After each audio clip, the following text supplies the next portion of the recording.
Security, escort this gentleman out, please. Come on, Soda Pop, let's go.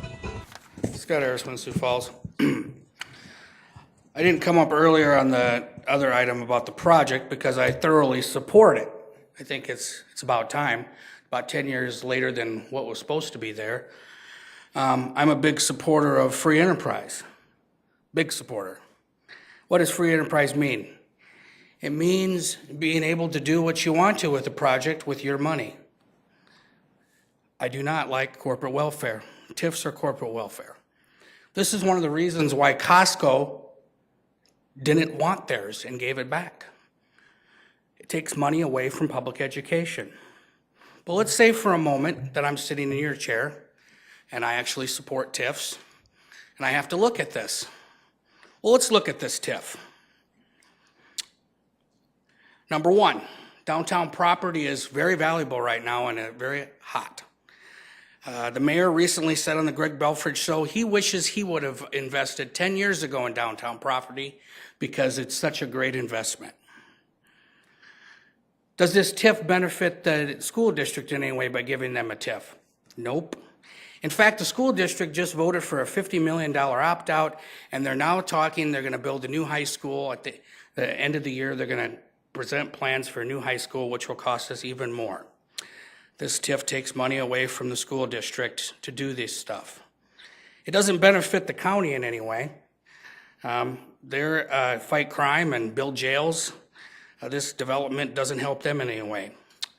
Let's go to another matter. Affordable housing. It's not affordable housing, it's regular apartments, probably more on the higher end of apartments. You could correct me on that if you want to. I don't even see these as working class apartments. So it doesn't help housing in any way.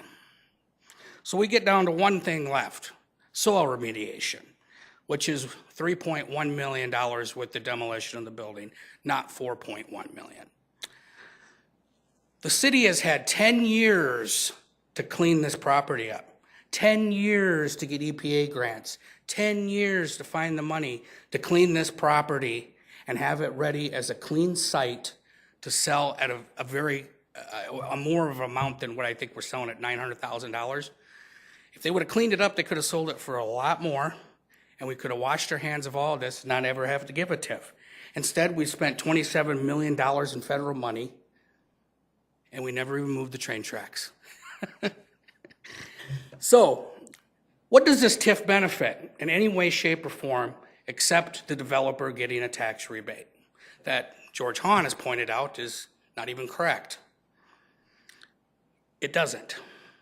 It doesn't benefit anybody in the public except them.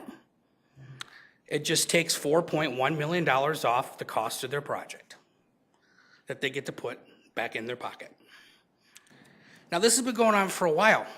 TIFs are originally supposed to be used for some of the things I mentioned above. Affordable housing, cleaning up sites, stuff like that.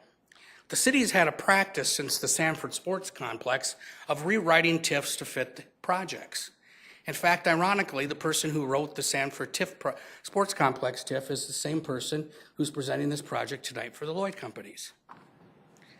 The city has and what they're doing is they write the TIFs to fit the projects.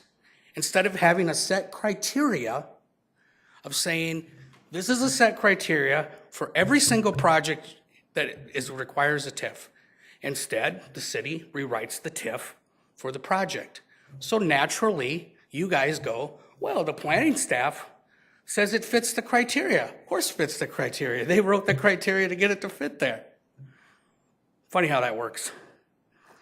So, when you look at this, you say you have to follow rules, you have planning staff saying you should approve this and all that.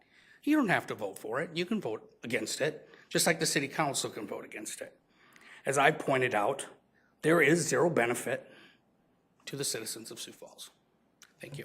Y'all come back now. Cheers. What kind of morons run this outfit?